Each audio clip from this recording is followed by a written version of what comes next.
Bon, Nouvelle vidéo.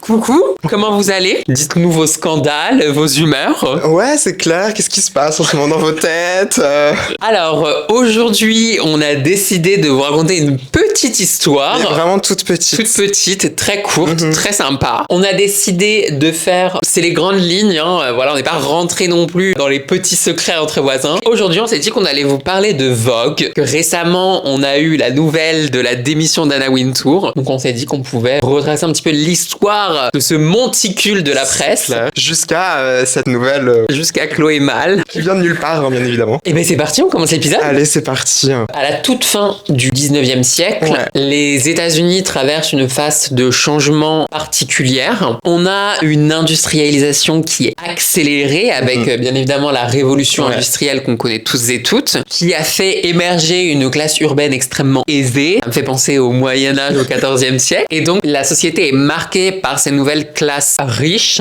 souvent héritées justement de cette expansion industrielle, qui sont souvent des classes liées au domaine de la banque ou au domaine industriel, du commerce. Comme aujourd'hui, au final. Cette élite urbaine qui est essentiellement concentrée dans cette grande ville qu'est la petite pomme New York, Ouais. cette élite se trouve donc face à un double enjeu. Afficher son statut à travers une consommation visible, notamment à travers la mode et ce qu'on a récemment appelé le lifestyle, et aussi se cultiver pour légitimer sa supériorité sociale, économique, politique dans une société qui est extrêmement hiérarchisée. Et véritablement, c'est exactement ce qui s'est passé au Moyen-Âge. Donc on a un retour historique assez important avec cette révolution industrielle que je trouve assez drôle en fait. Ça montre à quel point l'histoire est répétitive. Ouais. Et là, encore une fois, on essaye à travers le vêtement, avec le fait qu'on a des développements industriels, on a ces classes qui émergent et on doit manifester à nouveau l'appartenance à quelque chose. Ouais. Et je trouve ça vachement intéressant de voir comment de ça- voir que en fait c'est vraiment une boucle Ouais, c'est en une fait boucle, et que ça se replie recommence. sur soi-même et tout. Je trouve ça hyper marrant. Et c'est toujours, il y a toujours la mode dans ces moments-là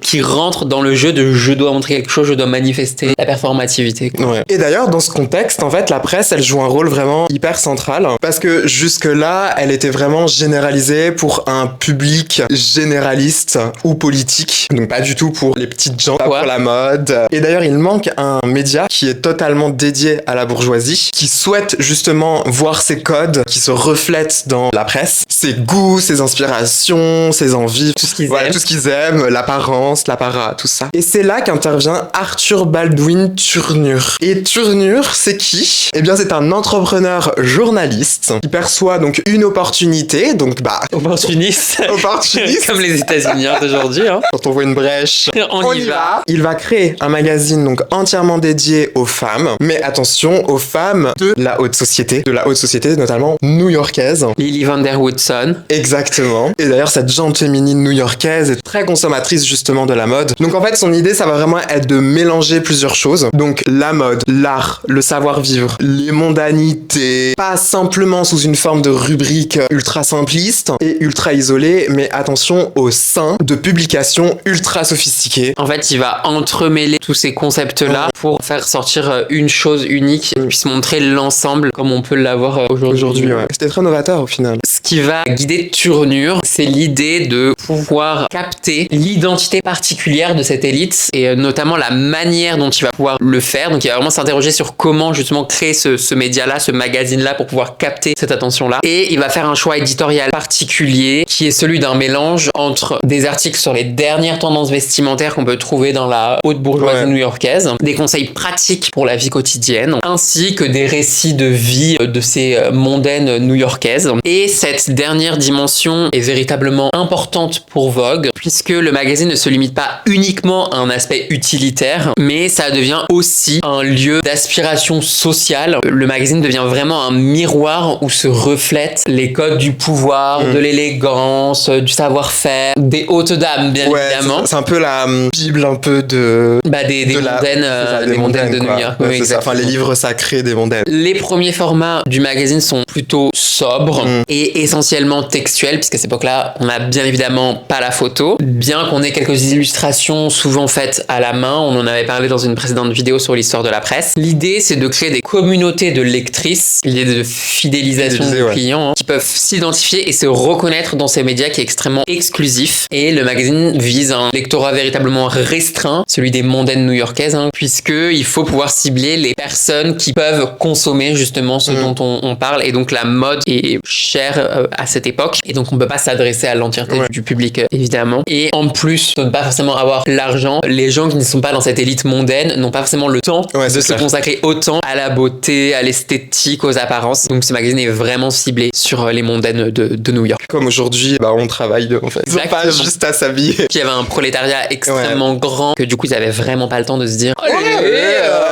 Le succès, il va venir très rapidement parce qu'en fait Vogue va répondre à un vide culturel qui va être ultra précis, puisque en fait aucune autre publication ne va s'adresser de façon aussi claire et aussi précise à ce segment social. Cette réussite repose également sur une stratégie de distribution évidemment intelligente, avec une diffusion dans les cercles mondains et bien évidemment chez les détaillants très spécialisés qui vont assurer une visibilité durable, qualitative et quantitative. Durable, je sais pas. Et il est aussi important quand même de noter que Vogue s'inscrit dans quelque chose de beaucoup plus global. C'est la montée en puissance des images et du visuel dans la presse. Progressivement, il va y avoir l'apparition des photos, des illustrations évidemment de mode, qui vont vraiment marquer en fait le futur de Vogue. Après la création du magazine par Baldwin Turner, le magazine va progressivement s'affirmer grâce à des figures éditoriales majeures, à commencer par Edna Woodman Chase, qui arrive chez Vogue en 1909 et qui en devient rédactrice en 1914. Et c'est un poste qu'elle occupera pendant à peu près 40 ans.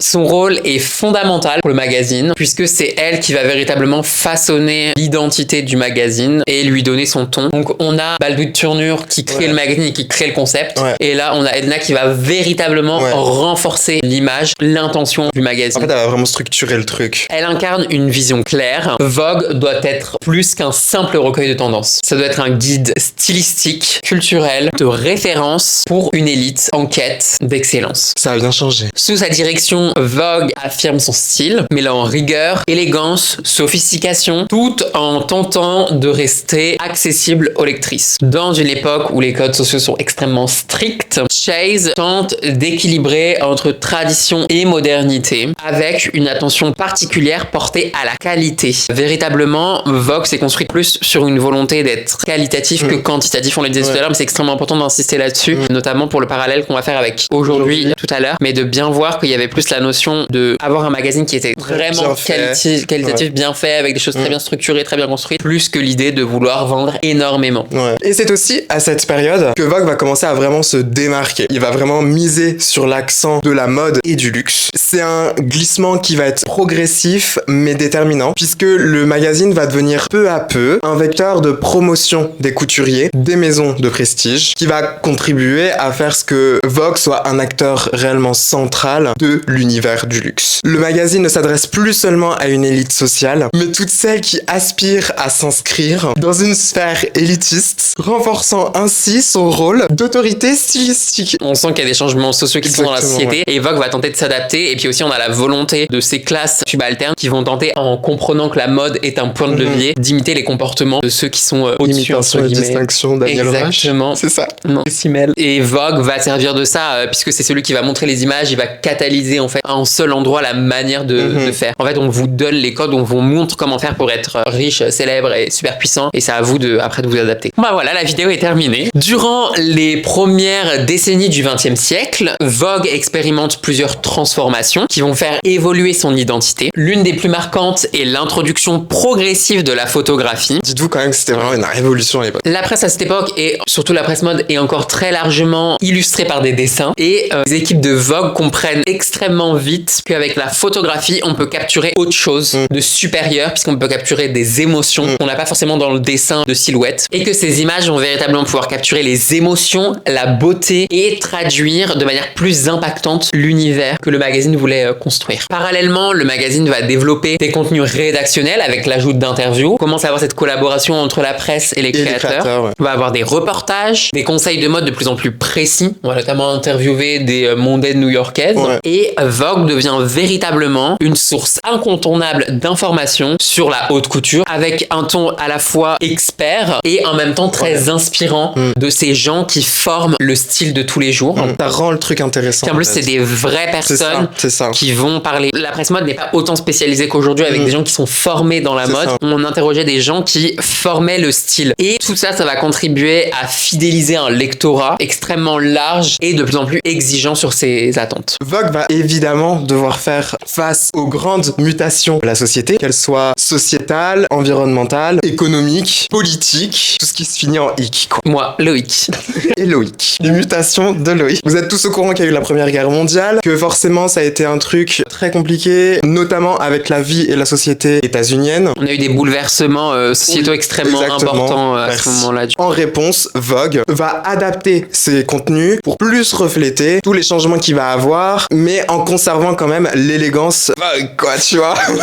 On est en guerre, mais... Make it stylé, voilà. Ensuite, on a eu la crise économique des années 30. Le magazine va tenir sa ligne éditoriale, haut de gamme quand même, faut le dire, devenant le refuge aspirationnel pour ses lectrices. En fait, c'est cette capacité de Vogue à s'adapter à toutes les turbulences historiques, mais en réussissant quand même à consolider son image de référence de mode et du style. C'est vraiment la clé majeure de sa pérennité jusqu'à aujourd'hui. Ils ont quand même réussi à suivre toutes les évolutions techniques, artistiques, ainsi que sociales, en contribuant à faire de Vogue bien plus qu'un simple magazine, comme on le disait au début. Vous commencez à comprendre l'impact que le magazine a, puisqu'il devient un réel symbole, en fait, culturel. À l'époque, s'implanter en tant que symbole culturel, quand même. Pour de la mode, c'était pas le moment, c'était pas forcément ce qui intéressait le plus, surtout aux États-Unis. Ce qui a permis à Vogue de s'inscrire en tant que symbole culturel, c'est véritablement la première moitié du XXe siècle. Cette période-là marque un tournant décisif dans l'histoire de Vogue, notamment, on le disait, grâce à la révolution artistique et technique. Bien que le magazine, initialement, s'était appuyé sur les illustrations et les gravures, qui étaient la seule chose disponible à l'époque, il s'est rapidement ouvert justement à la puissance expressive de la photographie. Et c'est cette évolution qui transforme profondément la manière dont la mode est racontée et perçue dans la presse. On peut créer véritablement des récits plus intenses. Évidemment, parmi les photographes emblématiques de ce nouveau Vogue, entre guillemets, figurent Irving Payne, Cecil Beaton, Horst P. Horst, et c'est ces artistes qui ont énormément contribué à faire de Vogue une œuvre d'art à part entière et qui ont permis de renforcer son influence et son prestige. À cette période aussi, on va voir l'intensification de toutes les collaborations entre Vogue et les grands couturiers, notamment pendant l'âge d'or de la haute couture parisienne. Le magazine va jouer un rôle de vitrine totalement incontournable pour les grandes maisons telles que Christian Dior, Cristobal Balenciaga. Ils vont publier en exclusivité collections en accompagnant par des articles, des interviews, des reportages. Vogue va vraiment s'imposer comme un acteur clé du secteur du luxe. Cette alliance va fortement influencer ses tendances mondiales dans la mode et surtout renforcer l'autorité du magazine. Vogue ne va plus se contenter de seulement informer ses lectrices. Il va créer toute une esthétique et une norme culturelle qui va définir les canons du style ainsi que du raffinement. En fait, Vogue devient véritablement acteur de ce qui se passe dans la mode, là où avant, on le disait, c'était plutôt mondaine new-yorkaise qui était interrogée, qui était regardée, observée, et c'est à elle qu'on donnait la parole et le ton. On va avoir une inversion à ce moment-là où en fait c'est Vogue qui va donner le ton à ces mondaines et leur dire voilà, c'est comme ça qu'il faut s'habiller, c'est comme ça qu'il faut faire. C'est vraiment cette inversion qui s'opère à ce moment-là avec la collaboration avec les grands créateurs. Évidemment, les lives Instagram n'existent pas. Tout le monde ne pouvait pas avoir accès à ce qui se passait dans ces milieux-là. Et c'est là où on a ce changement qui est hyper intéressant de voir Vogue qui avant était plutôt passif entre guillemets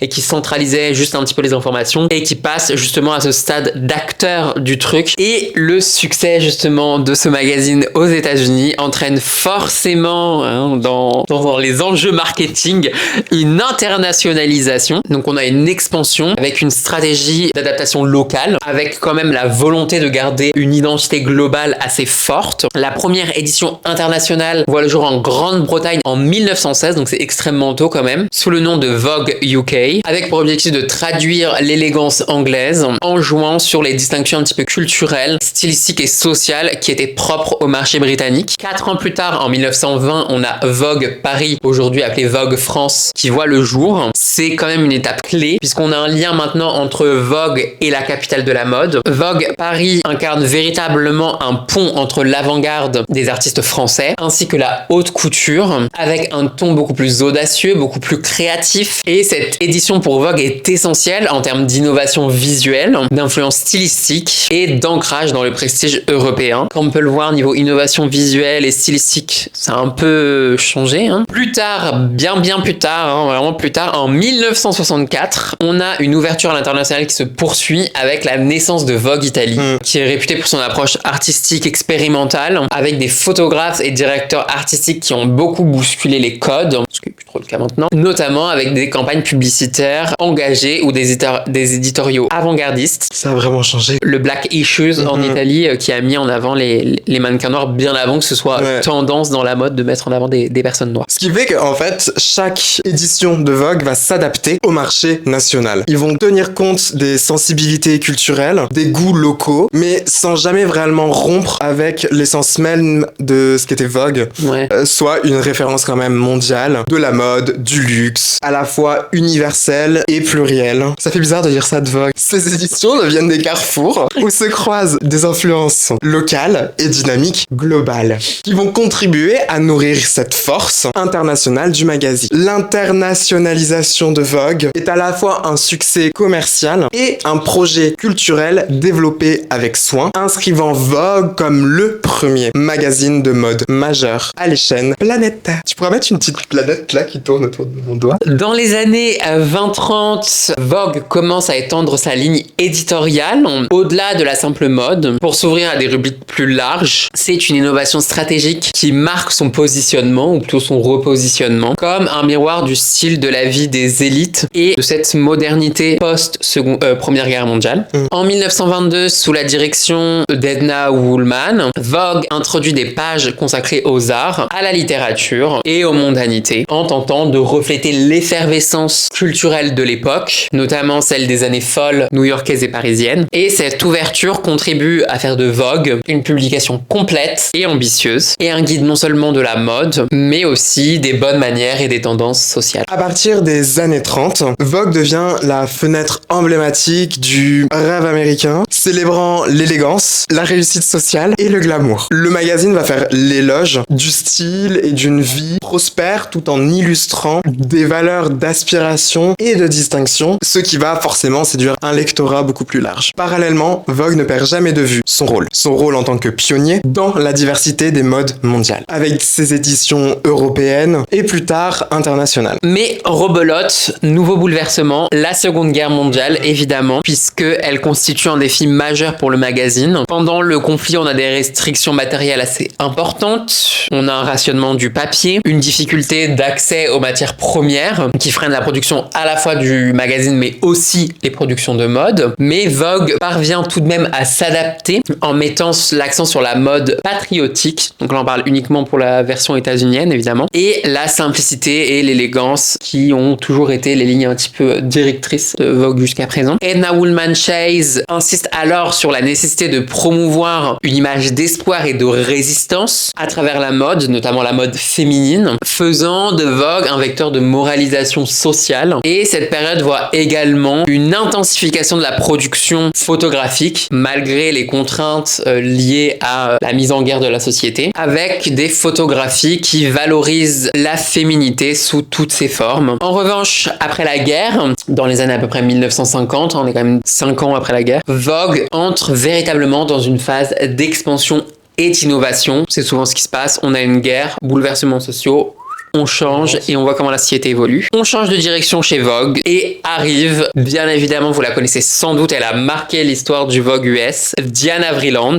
grande dame, qui est rédactrice en chef de Vogue US à partir de 1962. Et avec elle, le magazine va véritablement reprendre sa place au cœur de la haute couture et devenir véritablement un incubateur des tendances. Et dans le même temps, Vogue va devoir faire face à des concurrents tels que Harper's Bazaar, qui a bien évidemment, elle, qui a été été créé en 1945, et un peu plus tard, Glamour. Cette concurrence va forcément pousser Vogue à se réinventer constamment en proposant des formats innovants, des couvertures iconiques et des collaborations artistiques prestigieuses. Cette capacité d'innovation allie une forte implication dans les évolutions culturelles et sociales, ce qui va forcément assurer à Vogue, encore une fois, sa pérennité, malgré tous ces défis économiques et les mutations de paysages médiatiques. Vogue va rester à la fois une plateforme d'expression artistique, un acteur économique puissant et un reflet des aspirations sociales et culturelles globales. Petit retour dans le temps, en 1909, Vogue connaît un tournant majeur particulier, puisqu'effectivement le magazine est racheté à cette époque-là par le groupe Condé Nast. Donc c'est un entrepreneur visionnaire dans le domaine de la presse des magazines. De son nom complet, Condé Montrose Nast, voit dans Vogue un potentiel énorme, malgré son positionnement jusque-là assez états-unien, et extrêmement localisé. Le rachat, lui, s'inscrit dans une stratégie de construction d'un empire médiatique basé sur des titres prestigieux à forte identité. Nast veut faire de Vogue non seulement un magazine de mode, mais une marque globale dans l'univers du luxe, capable de toucher des audiences beaucoup plus larges, tout en conservant quand même ce positionnement élitiste et très haut de gamme. Et cette vision à long terme passe par une structuration extrêmement rigoureuse du magazine, avec des standards éditoriaux exigeants, un contrôle accru sur la qualité et l'innovation, et une organisation qui pousse à l'internationalisation dont on vous a parlé tout à l'heure. Sous Condé Nast, Vogue adopte un modèle d'entreprise globale. On n'est plus dans un petit magazine lancé comme ça parce qu'il y a un vide culturel. Là, on est vraiment dans des logiques d'entreprise, s'appuyant sur une gestion centralisée, combinée, on le disait, des adaptations locales en fonction des éditions. Et c'est un modèle qui deviendra la norme dans l'industrie du magazine de luxe. Donc c'est véritablement l'exemple que tout le monde a repris après. Et l'accent est mis sur la création d'un réseau d'édition nationale qui bénéficie de la ligne éditoriale du tout premier, tout en étant, on le disait, sensible à ces spécificités-là. Dans la première moitié du XXe siècle, Condé Nast impulse une politique marketing qui va être ambitieuse et qui va faire croître fortement le magazine Vogue. Et parmi d'ailleurs ces stratégies clés va figurer le développement forcément des partenariats avec les grandes maisons de luxe, avec les couturiers, qui va transformer Vogue en un véritable bras médiatique du secteur du luxe. Toute cette diversification, elle va permettre de poursuivre en fait avec des organisations d'événements mode qui vont permettre à Vogue de beaucoup se consolider et forcément d'augmenter sa visibilité auprès des professionnels et du public. Évidemment, on a eu l'arrivée du numérique dans les années 90-2000 et Condé Nast va rapidement prendre cet engagement-là. La transformation digitale du magazine avec évidemment la création des sites internet, des contenus multimédia et l'animation de communautés sur les réseaux sociaux. Ça va être comme un levier pour moderniser évidemment et pour toucher un public plus large, plus jeune et plus international. Et justement cette capacité d'adaptation combinée à une solide stratégie de positionnement haut de gamme et de partenariat vont assurer forcément à Vogue et à Condé Nast le rôle de dominant dans l'industrie de la presse, rendant Vogue incontournable au-delà d'un simple symbole universel du style et du prestige. Avec cette croissance exponentielle et la structuration globale imposée par le groupe Condé Nast, Vogue se trouve rapidement confronté à un équilibre délicat entre contrôle corporate et liberté créative. La direction du groupe exerce un contrôle rigoureux sur le contenu et l'image de marque afin de préserver un petit peu l'uniformité de l'ensemble des magazines devenus internationaux. Et cette approche centralisée génère parfois des tensions entre exigences commerciales et liberté artistique. Les équipes doivent concilier innovation, audace et rentabilité en répondant aux attentes d'un lectorat ainsi qu'en assurant la viabilité économique face aux concurrences des autres magazines et aussi au développement technologique dont tu parlais 90-2000. Et dans ce contexte, les directeurs artistiques et les rédacteurs en chef des magazines, des différentes éditions de Vogue, jouent un rôle primordial. On a bien évidemment deux figures emblématiques qui illustrent cette dynamique. On a Anna Wintour dont on a déjà parlé, on a fait une vidéo dessus, n'hésitez pas à aller la voir, on va pas forcément redétailler. Oui, on va pas ici, redétailler. qui est célèbre pour sa vision très novatrice. Elle a transformé Vogue en icône mondiale et son influence à elle va d'ailleurs bien au-delà du magazine. Elle façonne les carrières des créateurs et participe grandement et activement aux décisions dans le domaine de la mode. En parallèle, en Italie, on a Franca Sonzoni, qui est rédactrice du Vogue Italie de 88 jusqu'à 2016, qui est reconnue pour son audace éditoriale et son engagement socioculturel. On le disait, il y a eu le Black Issues. Elle a introduit des campagnes avant-gardistes, engagées, et ces deux personnalités incarnent véritablement la tension entre pouvoir corporate et créativité et liberté éditoriale, illustrant comment Vogue navigue constamment entre ces deux exigences de la tradition et de l'innovation, ainsi que du prestige et du renouvellement. Avec l'avènement d'Internet, puis la révolution des réseaux sociaux à partir des années 2000, Vogue est obligé de revoir profondément son modèle. La presse imprimée, longtemps le pilier de son succès, voit forcément ses ventes beaucoup plus diminuer face à la consommation médiatique qu'en font les gens, qui est beaucoup plus facile et forcément digitale. Donc en fait, les gens l'ont sur eux et donc l'achètent beaucoup moins. Condé Nast va du coup fortement investir dans le média et surtout va faire une réelle transformation numérique du Vogue en lançant dès 96 Vogue.com pour capitaliser sur le lectorat en ligne. Exactement. On le voit bien d'ailleurs. Merci Vogue Runaway. C'est payant maintenant. C'est une honte, Vogue. Si vous nous regardez, c'est une honte. On vous taguera. Le projet évolue rapidement pour intégrer une offre multimédia complète. Articles, reportages, vidéos, galeries photos et contenus exclusifs digitaux. Suite à tout ça, on va avoir l'émergence des réseaux sociaux comme Instagram, YouTube, plus récemment TikTok, qui vont une nouvelle fois bouleverser toute la donne. Vogue va développer une forte présence sur les réseaux sociaux. Je pense au format que les Situation avait à une époque, je sais pas s'il est encore d'actualité, mais le format vlog, où justement sur YouTube ils avaient cette plateforme. On a ces formats, Vogue va chercher à aussi s'accaparer des figures comme ça, un petit peu de la mode des réseaux pour pouvoir capitaliser dessus et exploiter pour pouvoir créer du contenu. Donc Vogue va forcément développer une présence très forte sur les plateformes, engageant forcément des grosses communautés et va enrichir le contenu avec des formats courts, adaptés aux nouveaux usagers, comme TikTok. On a des podcasts ou des interviews, il y a la Vogue interview, là, les 100 questions Vogue et compagnie, qui sont lancés dans les années 2010 et qui deviennent un canal important. Il y a le What's in my bag aussi, j'aime bien. Ouais. Afin d'exploiter des sujets de mode, en exploitant aussi l'image des personnalités publiques, de culture, de société, et du coup en conversation avec soit des experts, des créateurs du milieu de la mode, soit des gens autour de la mode ou des gens avec une influence particulière qui peuvent avoir une influence sur la mode. On a beaucoup de collaborations, on en parlait tout à l'heure, avec des influenceurs digitaux qui marquent un changement culturel profond. On a notamment Emma Chamberlain qui interviewe au Met Gala hyper souvent les invités sur leur tenue et tout. Où Vogue ne se contente plus d'imposer des tendances, mais dialogue véritablement avec des nouvelles figures issues de cette économie créative des réseaux sociaux. Créatif, je sais pas. Cette transition numérique n'est pas sans défi, évidemment, mais elle garantit une place à Vogue centrale dans le paysage mode, qui est en constante évolution avec la numérisation. Et Vogue consolide sa position d'avant-garde et tente continuellement de diversifier ses publics pour séduire encore plus de lectorat et bien évidemment vendre encore plus. On va faire un petit focus sur notre Vogue à nous, à Paris.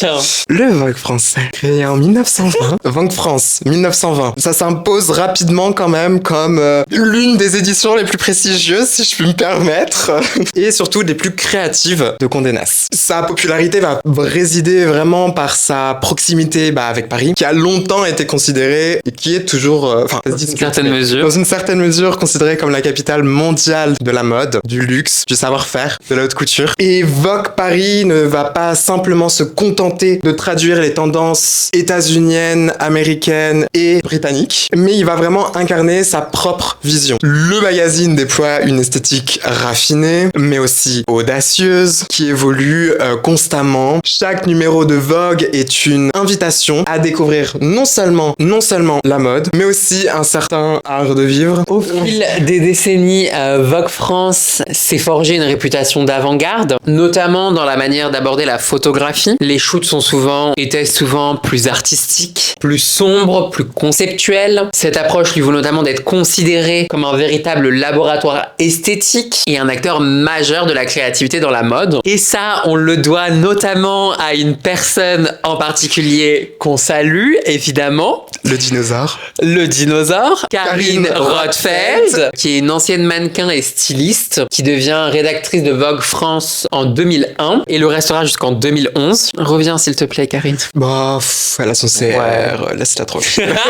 Pendant cette décennie, elle va révolutionner l'approche éditoriale du magazine. Karine Rothfeld impose une esthétique radicalement différente de ce qui avait été proposé jusqu'à présent. Elle joue sur les contrastes entre sensualité brute et glamour sophistiqué. Et sous sa direction, Vogue France devient le porte-étendard d'un style plus underground, provocateur, mais toujours élégant. Elle ose des couvertures iconiques et parfois controversées, jouant avec la nudité, l'érotisme assumé et un imaginaire un peu sombre, à contre-courant des normes conservatrices que pouvait avoir un peu Vogue à ce moment-là. C'est clair. C'est bien évidemment, vous le connaissez, hein, c'est le porno chic de Karine Rothfeld, plus chic que porno. On a par exemple ses collaborations avec des photographes extrêmement reconnus comme Mario Testino ou Steven Meisel, qui donnent lieu à des images assez mythiques pour la mode, souvent dramatiques et cinématographiques, qui ont marqué durablement l'histoire du paysage mode. Karine met également en avant une féminité complexe et imposante, puissante, en valorisant à la fois la lingerie, le cuir, des looks très structurés qui symbolisent une femme à la fois forte, mystérieuse, libre, comme Saint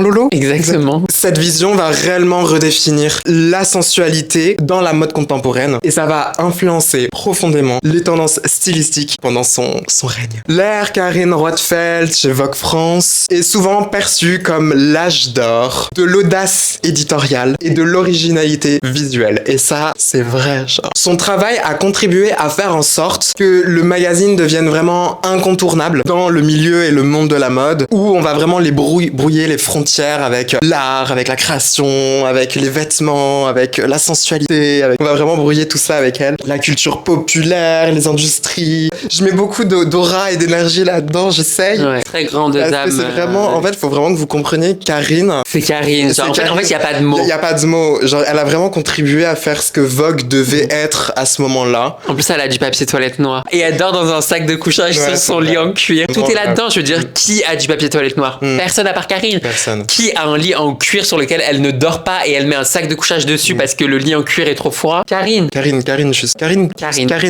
Plus qu'un simple magazine de mode, Vogue France ou Karine Rothfeld incarne un vrai manifeste esthétique qui influence aussi bien les créateurs, les photographes et le grand public. Et sa capacité à conjuguer luxe, provocation et sophistication a durablement marqué l'influence et la réputation internationale de la publication. Maintenant, voilà. Mais c'est pas grave, peut-être qu'un jour on aura une nouvelle Karine. Tu veux être la Karine? On quitte Vogue Paris. Ah, ça y est. Ouais, c'est Ok. fini. Sur le plan socioculturel, Vogue, la marque, a été au cœur de nombreuses controverses concernant notamment sa responsabilité dans la diversité et l'inclusion. Historiquement, le magazine, comme beaucoup d'autres, a souffert, on entend le mot souffert, d'un manque de représentation des beautés plurielles, notamment en matière de personnes non blanches, de taille, d'âge, de corps, d'origine différents. Et ces critiques ont poussé ces dernières années Vogue à entreprendre des efforts réels pour intégrer davantage de diversité dans ses pages à travers ses campagnes, Ils ont mis Naomi. élargissant la définition de la beauté reconnue et célébrée. L'engagement se manifeste notamment par la mise en avant de mannequins afrodescendantes, de personnes asiatiques, de différentes morphologies, mais aussi par la prise de parole en faveur de causes sociales. On les attend. Un enjeu particulièrement récent concerne la question du genre et de l'inclusion des personnes non binaires et LGBTQIA+. Vogue va explorer de plus en plus ces questions-là. Alors, pourquoi on le souligne et qu'on dit qu'ils l'ont fait? Parce que, en soi, sur le papier, ils l'ont fait. Mais bon, ça reste minoritaire. Voilà. Voilà. Faut le dire parce que ça en Oui, fait partie. ça en fait. Mais attention, il n'y a pas un accomplissement énorme. Ouais. Ça devrait être quelque chose d'assez normal. Ouais. Et en plus de ça, c'est extrêmement minoritaire dans l'ensemble l'ensemble du programme Vogue. On devrait même pas avoir le dire en fait. Si on le dit, c'est qu'il y a un problème. Cette ouverture témoigne du désir de mieux représenter les réalités contemporaines, tout en suscitant des débats, des réactions sur la manière dont on doit réellement représenter ces réalités-là, leur authenticité, leur impact dans le milieu qui a longtemps été marqué par des normes classiques et parfois rigides. Vogue a longtemps été au centre de critiques concernant bien évidemment son manque de diversité pendant des décennies. La couverture du magazine a été colonisée, principalement par des mannequins blanches, minces, jeunes, conformes, et cela a vraiment contribué à perpétuer des idéaux de beauté très étroits. En revanche, depuis la fin des années 2010 à peu près, Vogue a amorcé une tentative de transformation. En 2018, la couverture du Vogue US avec des mannequins afro-états-uniennes comme Adet Akesh et Paloma Elsesser a été saluée comme un symbole fort de cette nouvelle diversité, un peu tardive. On se fout quand même de notre gueule. Et ces choix éditoriaux ouvrent un débat essentiel sur la visibilité et la reconnaissance de toutes ces personnes-là, donc non blanches, pas minces, pas jeunes, dans un monde de la mode qui a longtemps été structuré autour de catégories, notamment des catégories binaires extrêmement rigides. Par ailleurs, Vogue soutient activement des causes sociales, par exemple la campagne #Vogue Values, qui fait écho à des mouvements pour la justice sociale et raciale notamment, ainsi que la durabilité et l'égalité. Et ces prises de position marquent une évolution vers un magazine non seulement prescripteur de mode, on le disait, mais aussi un acteur engagé dans les questions sociales ainsi que environnementales. En revanche, beaucoup, dont nous en partie, critiquent ou dénoncent cette tentative de performativité ou de tokenisme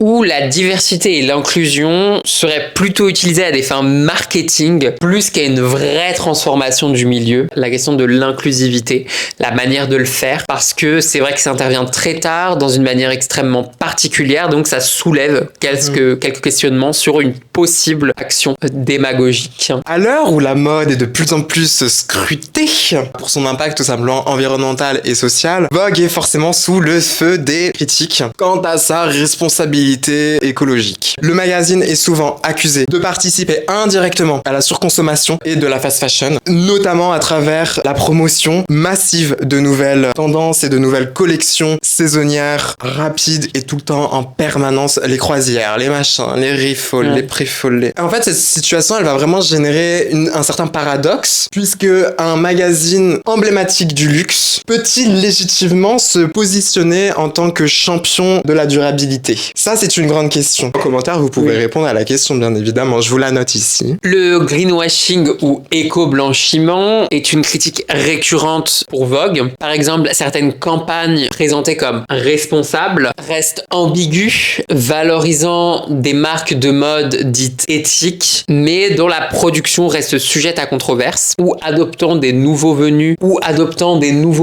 au marketing vert comme simple argument commercial. Et Vogue a dû répondre justement à ces critiques assez vives en développant des rubriques et des programmes dédiés à la mode durable, comme la série Vogue Green, Jamais vu. ou la mise en lumière de créateurs comme Gabriella Hearst ou Stella McCartney. Et ces initiatives montrent une réelle tentative d'effort pour sensibiliser le lectorat et réorienter la consommation, tout en restant dans un cadre qui valorise le luxe, mais un luxe qui est réfléchi. Cela dit, cette transition écologique n'est pas non plus la chose la plus simple à faire. Ça, faut quand même le souligner, car elle va vraiment toucher au cœur même du modèle économique de la mode haut de gamme, fondé sur l'exclusivité et la nouveauté constante. Vogue, en tant que média influent dans la mode, doit jongler entre son rôle d'ambassadeur du glamour et celui du porte-parole, du porte-voix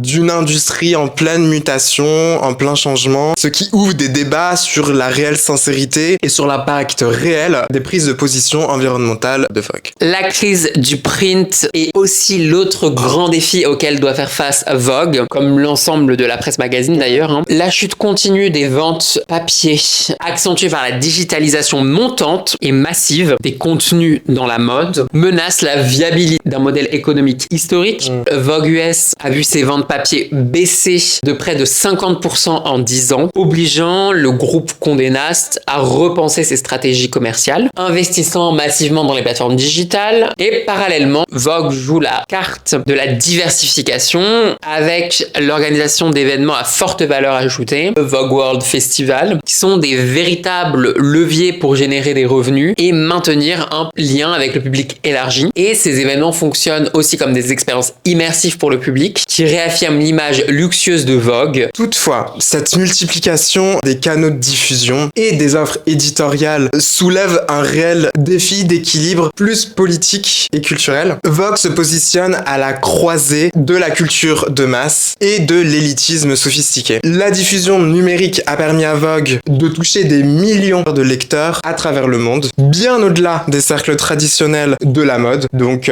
les jeunes générations. En même temps, Vogue doit préserver son aura exclusive qui fait partie de sa légitimité dans la sphère de la mode. Il s'agit de maintenir cet équilibre fragile entre rendre la mode accessible, inclusive et engageante sur le web, tout en conservant une image élitiste, sélective et prestigieuse dans ses productions imprimées, ses événements et ses campagnes. Cet équilibre se traduit par des choix éditoriaux précis, privilégier des contenus haut de gamme, des collaborations avec des artistes de renom et des campagnes qui conservent un certain mystère ou une sophistication difficile à atteindre. Vogue joue ainsi la tension entre popularité et prestige, un paradoxe qui l'entretient pour contribuer à capter l'attention d'un large public, tout en restant le symbole du raffinement et de l'exclusivité. Vogue est bien plus qu'un magazine, c'est un miroir puissant des évolutions sociales, culturelles et économiques de notre époque. De sa naissance à New York à la fin du 19e siècle, son expansion mondiale jusqu'à la révolution numérique et les défis éthiques actuels, Vogue incarne les tensions entre tradition et innovation, luxe et accessibilité, exclusivité et inclusion. Le parcours de Vogue témoigne aussi de ses contradictions, de ses succès, mais aussi de ses critiques sur son rôle dans la surconsommation et ses lenteurs à embrasser pleinement la diversité. Pourtant, c'est précisément cette complexité qui a fait de Vogue un objet fascinant. Jamais figé, toujours en mouvement dans un monde qui change. À travers ses pages, ses images et ses prises de position, Vogue continue de définir non seulement ce que la mode est, mais aussi ce qu'elle pourrait être demain. Un mélange audacieux d'art, de culture et de responsabilité. L'histoire de Vogue, c'est finalement celle d'une quête permanente entre garder une place de choix dans un univers en mutation, tout en réfléchissant au rôle qu'un média de prestige peut jouer dans la construction d'un avenir plus conscient, inclusif et durable. Je pense qu'on a fait le tour. Voilà, alors on n'a pas été dans le détail à chaque fois parce qu'on avait beaucoup de choses à dire, que c'était compliqué, qu'on voulait vraiment insister sur la responsabilité de Vogue face aux problèmes sociaux, environnementaux, tout ça